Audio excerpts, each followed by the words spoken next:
Hey guys, it's me, Kendryx, and I have the absolute pleasure of talking with Gareth today about the Dota 2 Tier 2 scene. Hi. Right? Hey. So let's start off really easy. What is the Dota 2 Tier 2 scene? Really easy. Really easy. So I think my definition anyway would probably be Dota teams that don't make it to sort of close qualifiers for majors and minors, don't go to LANs. Anything from there downwards is kind of what we consider Tier 2, Tier 3 downwards. What teams? For like people who might not be like, oh, I know what team doesn't make it to a LAN. Can you think of a couple that can kind of use as signifiers? Prime example for me, we had the kind of alternate attacks Polish team. Wind and Rain was another one recently with like El Sash and a bunch of other kind of Tier 2 players. Teams that go through open qualifiers to make minors and majors. Okay, very cool. And when we talk about the Tier 2 scene in comparison to say the top tiers, why is there an issue right now in Dota 2 for the Tier 2 teams? So there's a number of issues. I think primarily we've made Dota very top heavy. We've all kind of come to realize that TI, the crowning achievement for a lot of players, has become almost out of reach for 99% of the people in the Dota 2 community. That's definitely one of the issues. We've also got I don't want to say an aging community or population. We do still have fresh blood, but it's definitely trending that way where Dota's, or not just Dota, but a lot of esports, CS, StarCraft, are becoming very much spectator sports, where people are watching and having fun, sort of celebrating, watching streams rather than playing in amateur leagues and things like that. There's a number of factors. So when we talk about the decline or the state of it right now, I think we can kind of trace back the origins of this decline to really the TPC being created, and it's kind of created this top-heavy system where the top tiers go to all the events, and even if it's a minor, you're still seeing like Team Liquid, or you're still seeing EG at these events when you're not really seeing the smaller ones at the minors, which is what they were created for. Why do you think this was created to kind of push out third-party organizers, which is kind of what it's done? It's about consolidating, power and information and everything like that. You want consistency throughout your league and your tournament, which is why it made sense for Valve to kind of push everything together, make sure that we have standards that we try and uphold.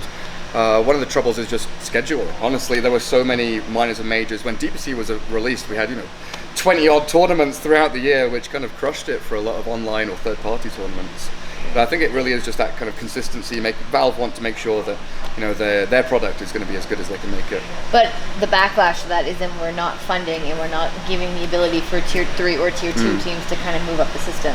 So in your opinion, what can we be trying to do to create that opening for them to emerge and have the chance to become a Tier 1 team? It's difficult, right? Because if we go back historically, we always had a very open player and team pool. Now things are contracting, and we're seeing the same 40 or so players kind of move around in Europe, same 20 or 30 players in NA, China, same thing from region to region. We need to, it's difficult. We need to break the system we have now to create the competition we used to have. You remember back when Funfyongs and Monkey Business, before they were Liquid and OG, they were playing up against Tier 2, Tier 3 teams in joinDOTA League, the defense, playing on these online tournaments. But as soon as you breach that Tier 2 status into Tier 1 or S tier, you realize we only have to play in the minors majors. We only have to wait for our invite to TI or the next big event. It's a real rough one, trying to find that balance between not wanting this team to just stomp everyone that they're playing against, but also give opportunities for new squads to come out and play against higher caliber teams. Of course. And when you talked about the kind of the talent pool that you have for players, one of the things that I've noticed is when you look at other esports, like say League or even Overwatch, they have feeder systems where they have like academy teams, and they even have teams below that play together to kind of in the hopes get knowledge by the next step up so they can move up the system. And Dota's never really had that.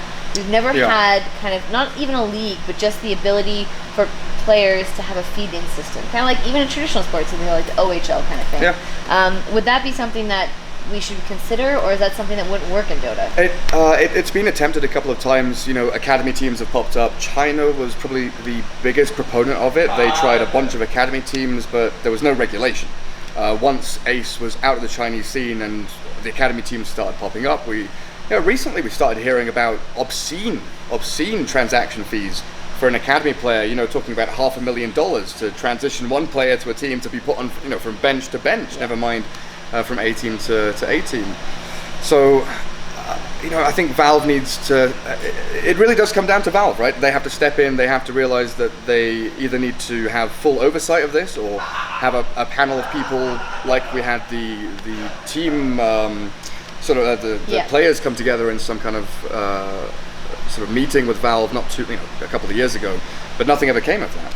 Yeah. And when you talk about Valve either stepping in or stepping out, they've kind of always hovered, and I call them the step parent, right? Yeah. Like they're invested, but they're not 100% invested, and they don't step in unless it really goes bad. Like we looked with Cuckoo earlier this year, right? Unless it gets to the point where the community is rioting, they don't do anything. Yeah, it's a real laissez-faire sort of attitude that Valve have. I think you're right, but it's got to be said, the past 9 months, Valve's communication has increased 10,000%. Yeah. So seeing them, release blog posts, information, going into depth on what decisions they're making has definitely been sort of a shining bright light for the Dota 2 scene. Of course. So what would you think will take us or the scene to do to kind of get Valve's attention in this issue? Because they're just going to keep making money. Like, if we're being honest, TI makes them millions of dollars, right? And and you even said earlier, if they took 1% of what is contributed and put it into a tier 2 system, it would be able to fund it for a year. But the question is, why hasn't that happened yet? Yeah, and it's 1% of their profits. You think about the compendium for TI, 25% goes to the prize pool, 75% is, profits for Valve. Obviously, they have overheads to cover and things like that. But quick napkin maths I did not long ago. 1% of the 75% profits that Valve made off TI could fund a 6-region monthly league tournament system, basically Battle Cup for tier 2 teams, but with prize money, with $5,000 a month or whatever for prize money. 3% of that would have covered weekly tournaments, which is mind-blowing to think about. 3% of these profits could bring potentially the tier 2 scene to life. Wind and Rain, the team I mentioned earlier, the tier 2 team disbanded because a lot of teams are disbanding because they just realized the tier 2 scene, if they don't have the wages, if they don't have the tournament winnings, it's not sustainable. Well, we saw that right before TI as well, where a team was literally dropped after qualifying, right? Is there, a way for, besides the money, we've seen the NADCL not continue. We've seen other leagues that have, attempted to do this, try and then kind of back away. Is there a reason that they're not going in for a second season, or they're pulling away from, doing these leagues? I think it comes back to balance again. Battle Cup, for one thing, has been it's been a blessing and a curse for the tier 2 scene, I think. There's the easy opportunity to play with your friends, find a stack, play Battle Cup, but it detracts from the overall pool of people. It's like you need the good teams, the moderate teams, the bad teams. The bad teams need to play against the good teams to make the good teams better, and you always need someone worse than you to beat. But the fact that Battle Cup is there, people would rather play Battle Cup, have this casual environment where they play with their friends, rather than be in a league system where they're locked into playing every week or every month or so. So it's difficult to drag players back into that sort of competitive mentality if they have such an easily accessible tool, which maybe is why Battle Cup should become the focus. Make that the tier 2 scene. Give a prize pool for tier 8 Battle Cup, for example. Yeah, I wish there was an answer. It seems like we go around in circles. I always think about like compendiums, how we used to have them 2016, a long time ago, where we would have third-party TOs would have the ability to create either in-game cosmetics or compendiums or a mixture of both, and that would support them both financially and to get the draw of, hey, if you support our tournament, you get this really cool cosmetic. I think about Midas Mode too, and how we were very close to not seeing it happen, and this is an example of a tier 3 TO trying to be like, hey, let's create something that fans want and players want. I really don't know what the compromise is or how we're going to move forward, but I see all these little pieces, and I think you're very correct, and we just need to figure out a way to kind of align them all together. I think CSGO also, the sticker system they have for teams, it's not only there to financially support them, but it's something to look forward to. It's a goal to obtain, right? It's like, oh, I've got my name or my team name in the client. And I think a lot of teams, tier 2, tier 3 or whatever, might be thinking we're playing for fun. The competitive drive might not be there. because they don't necessarily have an attainable goal. Yeah. TI is out of their reach. Minor major qualifiers out of their reach. There is no middle ground where they can be like, we can win that tournament and move on to the next stepping stone. You know, it's very much this big chasm in between casual play and competitive play. There's no bridge anymore. And there's no ability to get sponsors either. No. Like if you're playing casually or if you're playing battle cups, you're not getting noticed. You're not going to be able to sign a sponsor to get your team like that next step up to be able to afford to go to a minor or even a third party tournament as well, right? Just a qualifier. It's anything in between. Like you literally have that chasm between the two. Is there anything that you would like to see this DPC season perhaps emerge in ways to support this? Or honestly, I think it might be a bit of like a duct tape solution, but literally Battle Cup prize pool. If they are able just tier 8 Battle Cup prize pool, that could light fires under people's asses and think, hey, we could get a stack together, play in this, because currently, for those type of teams who want to breach out of Battle Cup into competitive, there isn't anything out there anymore. There are a few online tournaments. We've had a number of scandals, prize money wise, non-payment wise. Our league, the joinDOTA league, we had to sort of rein that back. We're thinking about how to move forward in the next couple of years with that, just because player base declined. There wasn't enough player base there to keep it running for the tier 2 scene.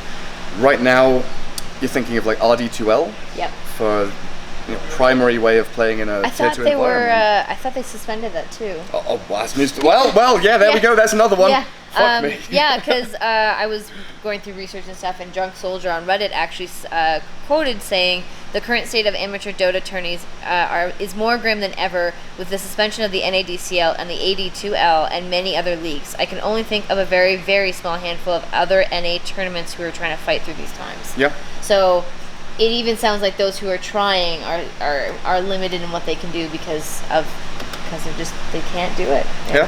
Financially can't support it. And you were mentioning sponsors for teams, but it's sponsors for tournament organizers as well. Twitch have been reining back a lot of their third-party sponsorships for tournaments. That's definitely hindered a number of these tier 2 sort of leagues and tournaments as well. It's an all-encompassing problem. There is no one easy solution. It's just little by little you've got to find steps towards breaching that gap. You got to take that leap eventually. Yeah. Is what we're trying to say essentially. Well, I'm very glad to have talked to you. We didn't come to a conclusion. We didn't find an answer. But at least we have something to kind of move forward with. And if we're talking about this and if other people are listening and talking about it, then maybe we'll be able to either get Valve's attention or, try to get the momentum going again. Yep. Anyway, thanks for joining me. Thanks. Awesome.